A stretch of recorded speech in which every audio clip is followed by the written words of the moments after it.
Bonjour, je suis contente que tu es là.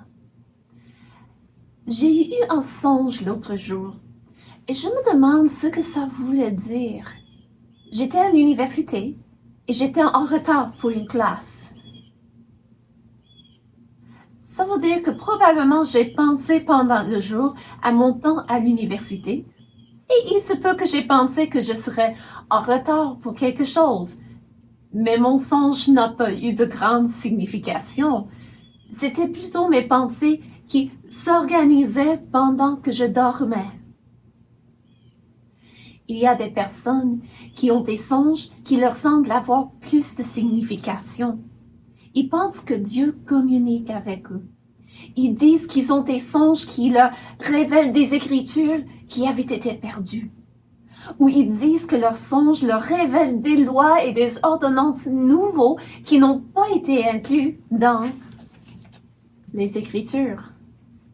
Ce sont des songes mensongers. Comment le sais-je? Parce que Dieu a dit dans le livre d'Apocalypse qu'on ne doit ni ajouter à sa parole, ni d'y retrancher quoi que ce soit. C'est vrai que de temps à autre, Dieu a utilisé des songes pour communiquer avec certaines personnes, comme avec le roi Nebuchadnezzar. Mais ces songes ne révélaient jamais quoi que ce soit qui nie à la vérité de ce que Dieu a déjà révélé. Est-ce que Dieu peut toujours communiquer par des songes?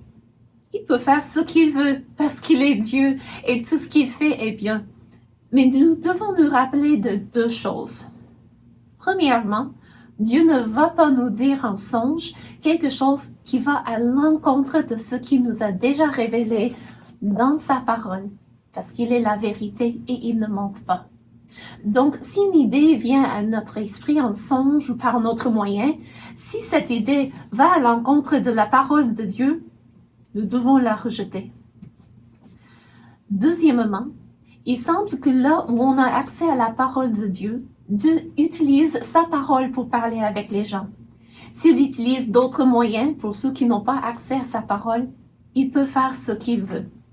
Mais parce que nous avons accès à sa parole, faisons confiance plutôt dans sa parole que dans des songes.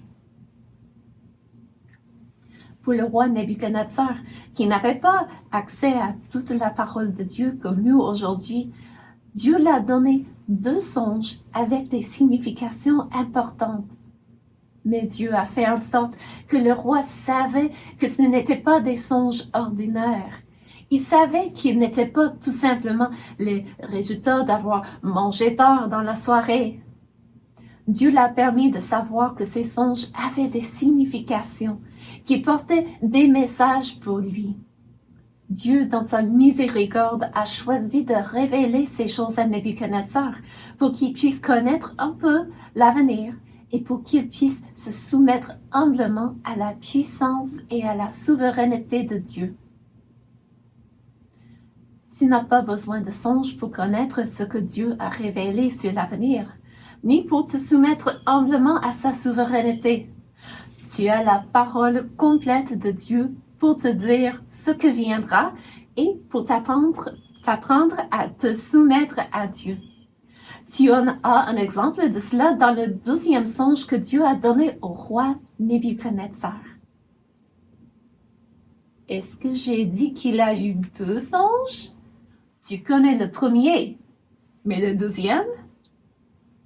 On va en parler dans un moment. Mais d'abord, prions. Père Céleste, merci beaucoup que tu es au contrôle de tout et que tu as révélé ta volonté pour nous dans ta parole. Aide-nous à obéir à ta parole. Au nom du Seigneur Jésus. Amen.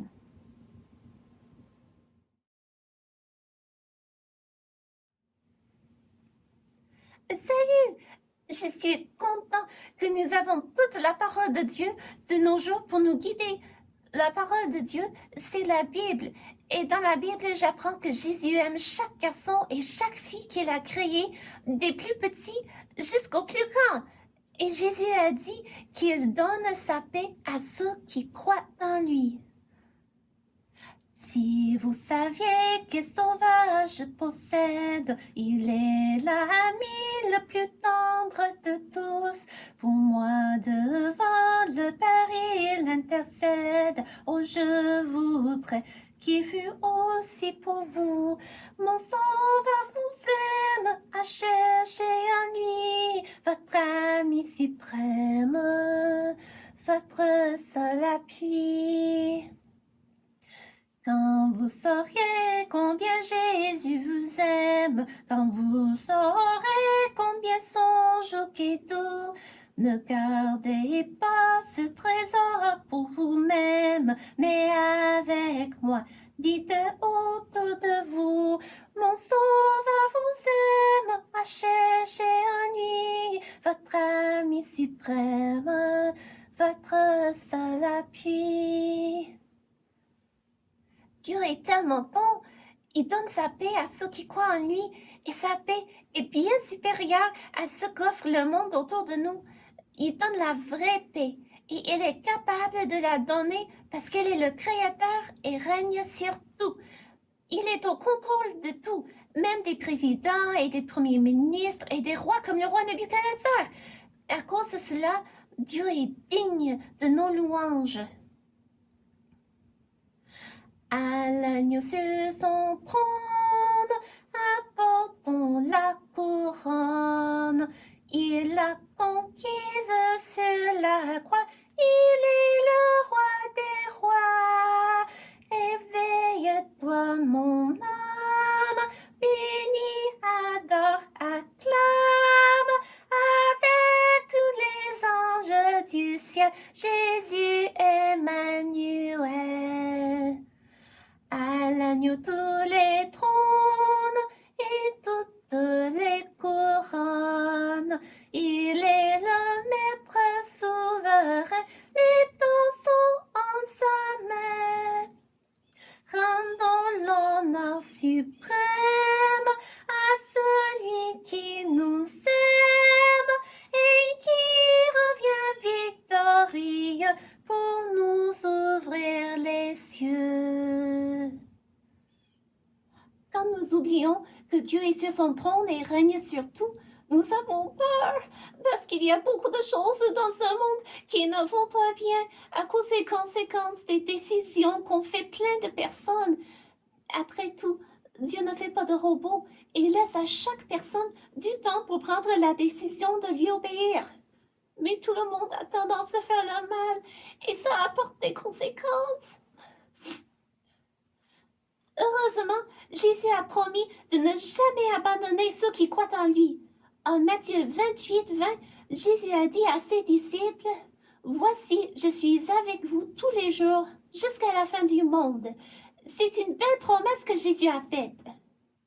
Jésus dit, « Voici, je suis avec vous jusqu'à la fin du monde. » Jésus dit, « Voici, je suis avec vous jusqu'à la fin du monde. » Pour nous, quelle joie de savoir cela.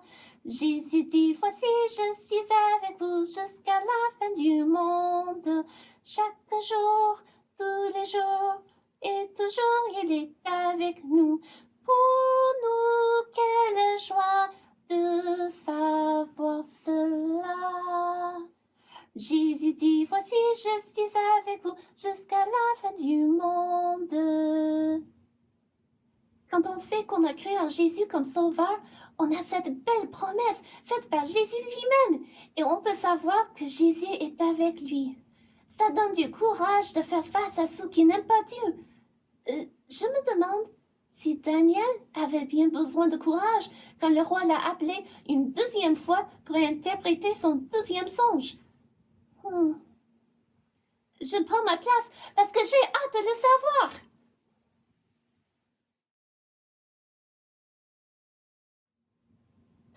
Regarde, le roi Nebuchadnezzar fait une proclamation. Que va-t-il dire? Nebuchadnezzar, roi à tous les peuples, aux nations, aux hommes de toute langue, qui habitent sur toute la terre, que la paix vous soit donnée avec abondance. C'est intéressant qu'il a souhaité la paix aux autres, lui le conquérant. Il m'a semblé bon de faire connaître les signes et les prodiges que le Dieu suprême a opérés à mon égard. Que ces signes sont grands, que ces prodiges sont puissants. Son règne est un règne éternel et sa domination subsiste de génération en génération. C'est intéressant qu'il a reconnu que le seul vrai Dieu est suprême et que c'est lui qui domine sur toute la terre. Le roi Nebuchadnezzar était habitué qu'on s'adresse à lui en disant « Ô roi, vis éternellement ». Mais ce n'était pas possible pour le roi d'éviter de mourir. Par contre, le seul vrai Dieu ne mourra jamais parce qu'il est Dieu. Et Nebuchadnezzar a reconnu que Dieu règne sur tout et que son règne est éternel. Mais qu'est-ce qui a amené le roi à reconnaître la suprématie de Dieu? Il continue. Moi, Nebuchadnezzar, je vivais tranquille dans ma maison et heureux dans mon palais.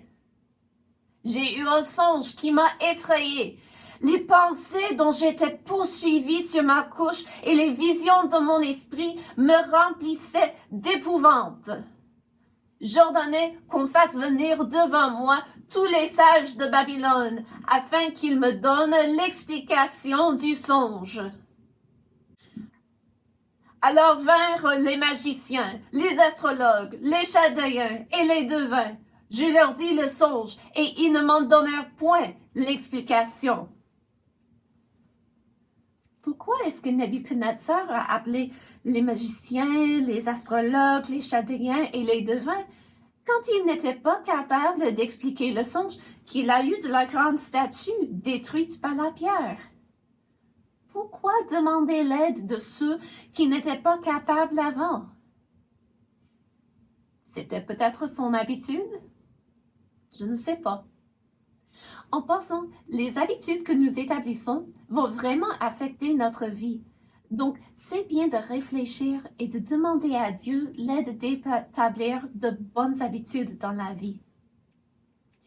Le roi continue d'expliquer ce qui est arrivé. En dernier lieu, se présentant devant moi Daniel, nommé Belchatsar, d'après le nom de mon Dieu, et qui a en lui l'esprit des dieux saints. Je lui dis le songe. Note que Daniel s'est présenté en dernier lieu. Il ne cherchait pas la première place. La Bible nous dit en Luc 14 que quiconque s'élèvera sera abaissé et quiconque s'abaisse sera élevé. Est-ce que toi et moi, nous cherchons à toujours avoir la meilleure place à un repas, d'avoir le siège plus confortable à bord d'un autobus ou d'avoir toujours la meilleure place pour voir à l'église? Ou est-ce que nous sommes prêts à prendre la dernière place et de permettre aux autres, surtout à Dieu, de nous élever et de nous mettre à une place avec plus d'honneur? Ça prend de l'humilité d'être prêt à prendre la dernière place. Jésus nous en donne un exemple quand il a lavé les pieds de ses disciples. Nebuchadnezzar a dit à Daniel, « Belchatsar, chef des magiciens, qui a en toi, je le sais, l'esprit des dieux saints, et pour qui aucun secret n'est difficile, donne-moi l'explication des visions que j'ai eues en songe. Voici les visions de mon esprit, pendant que j'étais sur ma couche. Je regardais, et voici, il y avait au milieu de la terre un arbre d'une grande hauteur. Cet arbre était devenu grand et fort. Sa cime s'élevait jusqu'aux cieux, et on le voyait des extrémités de toute la terre. Son feuillage était beau, et ses fruits abondants. Il portait de la nourriture pour tous. Les bêtes des champs s'abritaient sous son ombre. Les oiseaux du ciel faisaient leur demeure parmi ses branches, et tout être vivant tirait de lui sa nourriture.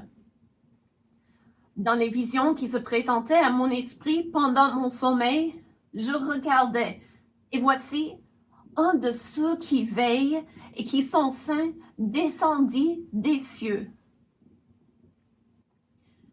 Probablement ce que le roi Nebuchadnezzar a vu était un ange. Cet être, Il cria avec force et parla ainsi. Abattez l'arbre et coupez ses branches, secouez le feuillage et dispersez les fruits, que les bêtes fuient de dessous et les oiseaux du milieu de ses branches. Mais laissez en terre le tronc où se trouvent les racines et liez-le avec des chaînes de fer et d'airain parmi l'herbe des champs, qui soit trempé de la rosée du ciel et qu'il ait, comme les bêtes, l'herbe de la terre pour partage. Son cœur d'homme lui sera ôté, et un cœur de bête lui sera donné, et 7 ans passeront sur lui. Cette sentence est un décret de ceux qui veillent. Cette résolution est un ordre des saints, afin que les vivants sachent que le Très-Haut domine sur le règne des hommes, qu'il le donne à qui il lui plaît, et qu'il y élève le plus vil des hommes. Le but du décret, c'était que toutes les personnes vivantes sachent que le Très-Haut, Dieu, est souverain sur tout. C'est Dieu qui est au contrôle de qui est en pouvoir. Il élève qui il veut. Nous ne comprenons pas toujours pourquoi Dieu permet à une certaine personne d'être au pouvoir, mais nous savons qu'il est au contrôle de tout et qu'il est souverain. Il accomplira sa volonté, malgré les choix personnels des individus pour ou contre sa volonté. Dieu nous a donné à tous le choix libre de soit nous soumettre humblement à sa volonté, ou de soit faire ce que nous voulons à l'encontre de sa volonté et d'en subir les conséquences.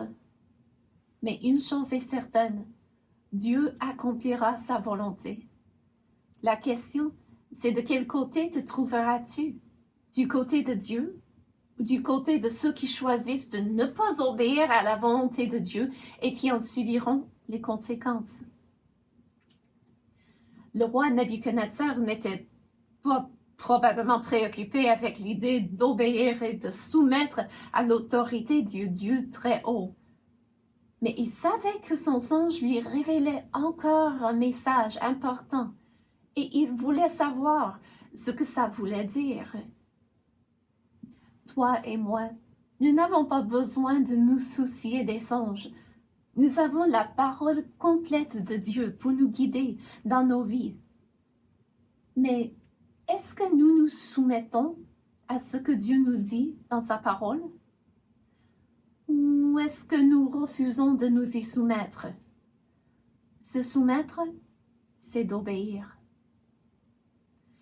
Daniel se soumettait à Dieu et obéissait à sa parole. Penses-tu qu'il serait capable d'expliquer ce 12e songe au roi? À suivre.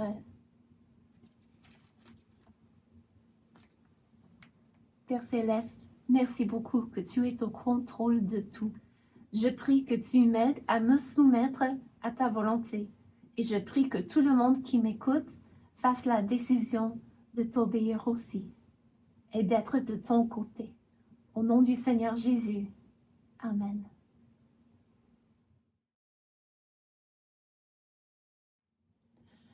Quoi? On ne saura pas ce que le songe voulait dire. Pas tout de suite. Eh bien, peut-être que nous pouvons quand même apprendre quelque chose du songe du roi Nebuchadnezzar.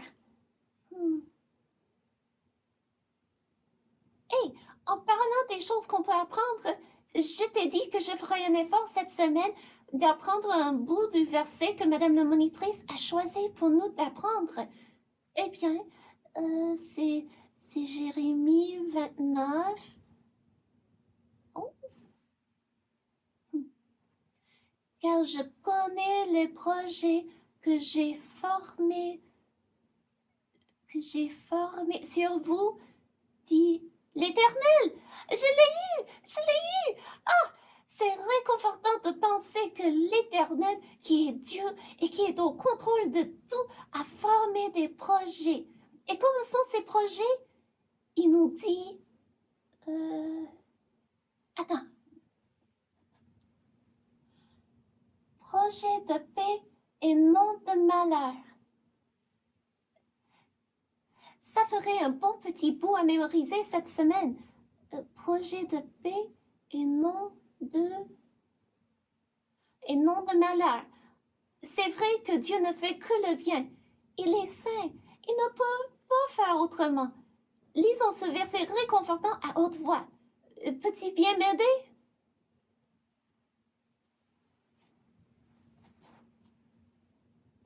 Jérémie 29, 11. Car je connais les projets que j'ai formés sur vous, dit l'Éternel. Projet de malheur et non. Projet de malheur. Non. Projet de paix. Projet de paix et non de malheur. Ah! Jérémie 29, 11. Peux-tu recommencer? Merci. Jérémie 29, 11. Car je connais les projets que j'ai formés sur vous, dit l'Éternel. Projet de paix et non de malheur, afin de vous donner un avenir et de l'espérance. Jérémie 29, 11.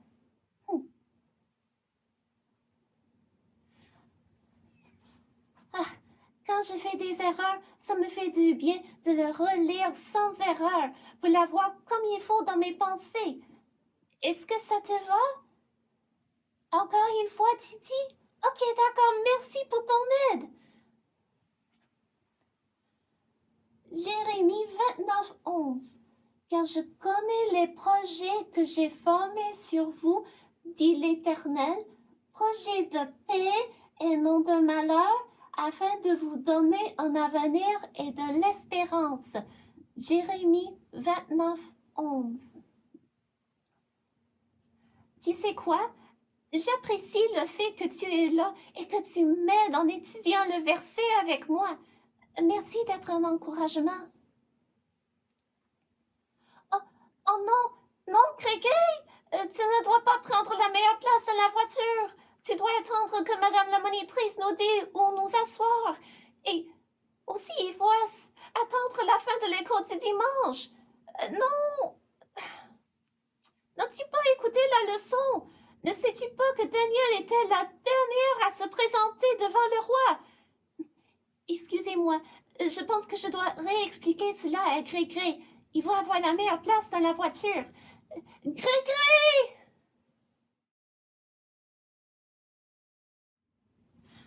Je pense que tu es assez intelligent pour avoir déjà saisi quelques leçons que nous pouvons apprendre de ce chapitre de la Bible. Peux-tu me nommer une des leçons?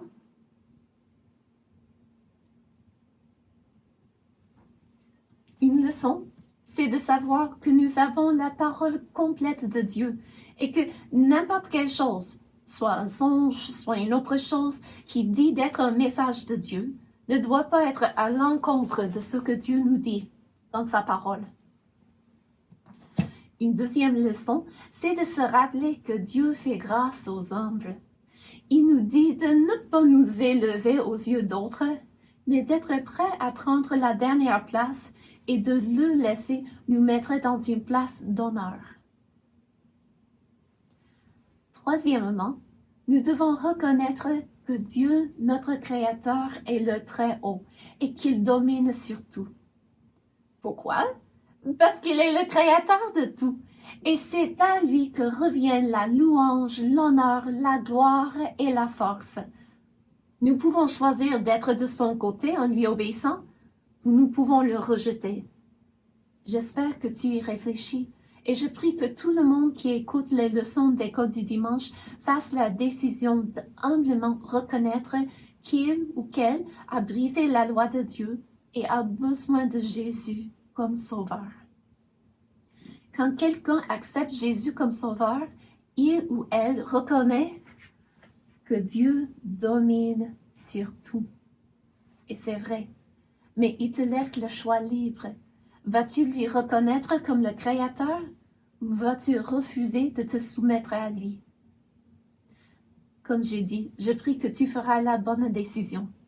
Dieu voulant, nous verrons la semaine prochaine la décision qu'a pris le roi Nebuchadnezzar.